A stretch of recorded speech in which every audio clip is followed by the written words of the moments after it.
Soya chunks വെച്ചിട്ട് നിങ്ങൾ ഇതുപോലൊരു ഐറ്റം തയ്യാറാക്കി നോക്കിയിട്ടുണ്ടോ? നമ്മൾ സാധാരണ സോയ ചങ്ക്സ് വെച്ചിട്ട് കറി ചെയ്യാറുണ്ട്, അതുപോലെ തന്നെ ഫ്രൈ ചെയ്തിട്ട് അങ്ങനെ ഐറ്റംസ് ഉണ്ടാക്കാറുണ്ടല്ലേ. പക്ഷേ ഇതുപോലൊരു 4 മണി പലഹാരം നിങ്ങൾ സോയ ചങ്ക്സ് വെച്ചിട്ട് ചെയ്ത് നോക്കിയിട്ടുണ്ടോ? ഇല്ലെങ്കിൽ ഒന്ന് ചെയ്ത് നോക്കിയോളൂ. എങ്ങനെ ചെയ്യുന്നത് നോക്കാം. 2 കപ്പ് സോയ ചങ്ക്സ് ആണ് ഞാൻ എടുത്തേക്കുന്നത്. ഇത് നമുക്ക് ആദ്യം ഒന്ന് സോക്ക് ചെയ്തെടുക്കണം കേട്ടോ. നിങ്ങൾക്ക് തലേന്ന് വെള്ളത്തിലിടുവാണെങ്കിൽ അങ്ങനെ ചെയ്യും, അതല്ലെങ്കിൽ ഇതുപോലെ പെട്ടെന്നാവാൻ വേണ്ടിയിട്ട് ചൂടുവെള്ളത്തിൽ ഒന്ന് സോക്ക് ചെയ്തെടുത്താലും മതി. നമ്മൾ കുതിർത്തെടുത്ത ഈ സോയ ചങ്ക്സിലെ വെള്ളം നന്നായിട്ട് നമ്മൾ പിഴിഞ്ഞെടുത്ത് മാറ്റി കളയണം. എന്നിട്ട് നമുക്കത് മാറ്റി വയ്ക്കാം. ഇനി നമുക്ക് വേറെ കുറച്ച് ചേരുവകൾ ഒന്ന് ചതച്ചെടുക്കാണ്ട്. അതിന് വേണ്ടിയിട്ട് ഒരു ഉരുളക്കിഴങ്ങാണ് ഞാൻ എടുത്തേക്കുന്നത്. ഇതിലേക്കൊരു 2 പച്ചമുളക് ചേർത്ത് കൊടുക്കുക. കൂടെ തന്നെ ഒരു ഇഞ്ചി കഷ്ണം വലുപ്പമുള്ള ഒരു ഇഞ്ചി എടുത്താൽ മതി. അതുകൂടെ നമ്മളിതിലേക്ക് ചേർത്ത് കൊടുക്കാം. പിന്നെ നമുക്ക് വേണ്ട ഒരു 4 അല്ലി വെളുത്തുള്ളി ചേർത്ത് കൊടുക്കാം. പിന്നെ നമുക്കിതിലേക്ക് സവാളയാണ് വേണ്ടത്. ഒരു സവാളയാണ് എടുത്തേക്കുന്നത്. അതും ഇതിലേക്ക് ചേർത്തതിന് ശേഷം ഒരു 1/4 കപ്പോളം പൊട്ടുകടലയും കൂടെ ചേർത്ത് കൊടുക്കുക. കറിവേപ്പില ചേർത്ത് കൊടുക്കുക. അത് നമ്മുടെ ഇഷ്ടമാണ് കേട്ടോ, കറിവേപ്പിലക്ക് എത്രത്തോളം വേണമെന്നുള്ളത്. എന്നിട്ട് നമ്മളിതൊന്ന് ജസ്റ്റ് ഒന്ന് ചതച്ചെടുക്കുകയാണ് ചെയ്യുന്നത്. നല്ലപോലെ പേസ്റ്റ് ആവേണ്ട, ചെറിയൊരു തരിതരിപ്പോടെ വേണം നമ്മളിത് പൊടിച്ചെടുക്കാനായിട്ട്. ഇപ്പോൾ ഇത് കണ്ടല്ലോ, ഈ ഒരു പരുവത്തിലാണ് കേട്ടോ നമ്മൾ എടുക്കേണ്ടത്. അത് നമുക്ക് വേറൊരു പാത്രത്തിലേക്ക് മാറ്റി കൊടുക്കാം.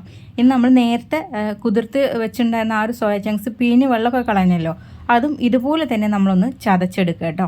ഇപ്പോൾ കണ്ടല്ലോ, ഈ ഒരു പരുവത്തിലാണ് നമുക്ക് സോയ ചങ്ക്സ് ചതച്ചെടുക്കേണ്ടത്. ഇനി നമുക്ക് ഇതും നമ്മൾ നേരത്തെ റെഡിയാക്കി വെച്ചിട്ടുണ്ടായിരുന്ന ആ കൂട്ടിലേക്ക് അങ്ങ് ചേർത്ത് കൊടുക്കാം. നമ്മളെല്ലാം കൂടെ ഒന്ന് മിക്സ് ചെയ്ത് വെക്കുക കേട്ടോ. ഇനി നമുക്കിതിലേക്ക് കുറച്ച് ചേരുവ കൂടെ ചേർത്ത് കൊടുക്കാണ്ട്, അത് ഒരു സവാളയും കൂടി നമ്മളിതിലേക്ക് ചേർത്ത് കൊടുക്കുന്നുണ്ട്. വളരെ പൊടിയായിട്ട് വേണം അത് അരിഞ്ഞു കൊടുക്കാനായിട്ട് കേട്ടോ.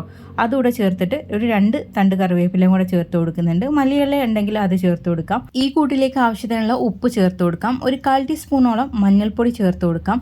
1.5 ടീസ്പൂണോളം മുളക് പൊടി കൂടെ ചേർത്തിട്ട് നന്നായിട്ട് ഞാൻ അതൊന്ന് മിക്സ് ചെയ്തെടുക്കുന്നുണ്ട്.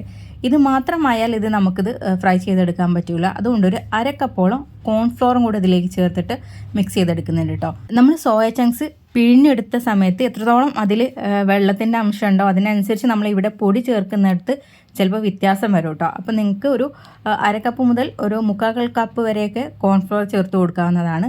അതിനുശേഷം നമ്മളിതുപോലെ ബോൾസ് ആക്കി എടുക്കുകയാണ് ചെയ്യുന്നത് കേട്ടോ. ഇനി നമുക്കിത് ഫ്രൈ ചെയ്തെടുക്കാം. വെളിച്ചെണ്ണയിലോ അതല്ലെങ്കിൽ ഓയിലിലോ നിങ്ങൾക്ക് വേണമെങ്കിൽ ഇത് ഫ്രൈ ചെയ്തെടുക്കാം കേട്ടോ. ഡീപ്പ് ഫ്രൈ ആണ് ചെയ്തെടുക്കുന്നത്. ഫ്രൈ ചെയ്യാൻ ഇടുന്ന സമയത്ത് തീ ഒന്ന് നല്ല ചൂടുണ്ടായിക്കോട്ടെ. അതിനുശേഷം നമ്മൾ മീഡിയം ടു ലോ ഫ്ലെയിമിലാക്കിയിട്ട് വേണം ഇത് ഫ്രൈ ചെയ്തെടുക്കാനായിട്ട്. എന്നാൽ മാത്രമേ ഇതിൻ്റെ അകംഭാഗമൊക്കെ നല്ല പോലെ വെന്ത് കിട്ടുള്ളൂ. ഇത് നമ്മൾ ഇടയ്ക്കിടയ്ക്ക് ഇതുപോലെ ഇങ്ങനെ തിരിച്ചു മറിച്ചിട്ട് കൊടുക്കണം കേട്ടോ. എന്നാലാണ് അത് ശരിക്കും അങ്ങ് വെന്ത് കിട്ടുള്ളൂ.